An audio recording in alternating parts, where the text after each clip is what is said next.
realisation of the loss.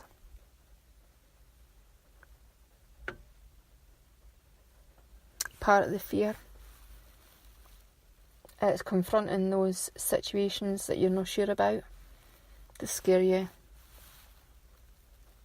I mean, I'm talking about, grief and fear in relation to bereavement specifically.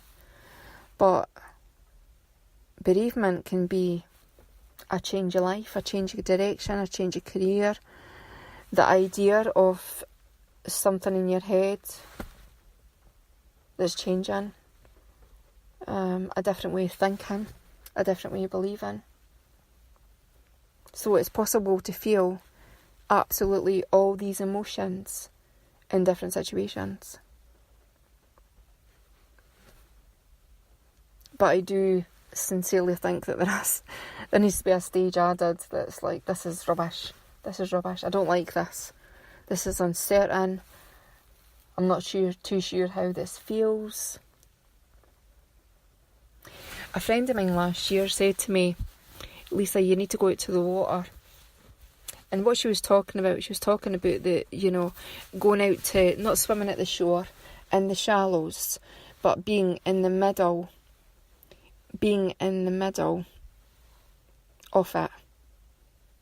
middle of the murky, uncertain depths, and where the tide's taking you, where it's going to take you. And that's kind of how I see this feeling at the moment. It's this, you're not treading water, you're letting almost the waves take you and overwhelm you, and but I still have this feeling of absolute pride in my granddad. I'm going to buy that paper tomorrow, I'm going to look at it and I'm going to feel proud that was my granddad, and I'm going to feel really proud that, that there's a little Scottish thistle there, and he was like that. And I was driving home tonight, and I'm listening to the news, and they've just announced the legislation for a new referendum. He would have loved that. He would have absolutely loved that. Not to get too political, but he that would have made his day, I think. So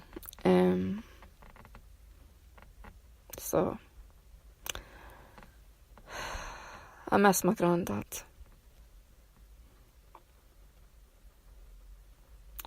I'm going to call this one raw, because these emotions could feel quite... That's why they're so scary, because they're so new and so, it's like I've not... Grief's not a bottle. It's not like a bottle of water that you pour out for every person that you lose. You might pour it out, but you're pouring it out with those memories of that person. It's that individual experience, that wonderful human experience, that interaction, that memory, that comments he used to make, the stories. The ancestral stories my granddad told me, and he'd just tell them off the cuff, like he was talking about, the weatherman on the TV, and I remember he was talking about his dad who went to Chicago. He was very proud that he'd gone to Chicago and had a career in America, and came back and married his mum. Agnes Kirkcaldy. He married her when he came home. My granddad's born a few months later, so it's and she waited for him seemingly. But he told me that as well. But he spoke about just off the cuff one day. He says when he was a stonemason, because my great granddad was a stonemason in Chicago. He says on the off season, when it wasn't the summer, when he couldn't do building work, he was a bouncer in a speakeasy. It's like, and he illuminated that it wasn't actually strictly legal, shall we say. And I said, did he work for a gangster? And he kind of just winked. I was like, oh God, I want to know a wee bit more about that. And then he told me about Culloden one day. He says, yes, my uncle did research into the Anderson clan, our part of the Anderson clan years ago. And he says, yeah, we came from the Black Isle. The Andersons came from the Black Isle, and we were at Culloden.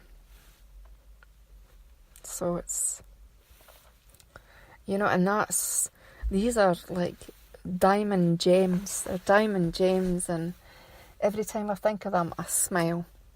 Because my granddad was frickin' awesome. He was. So it's raw.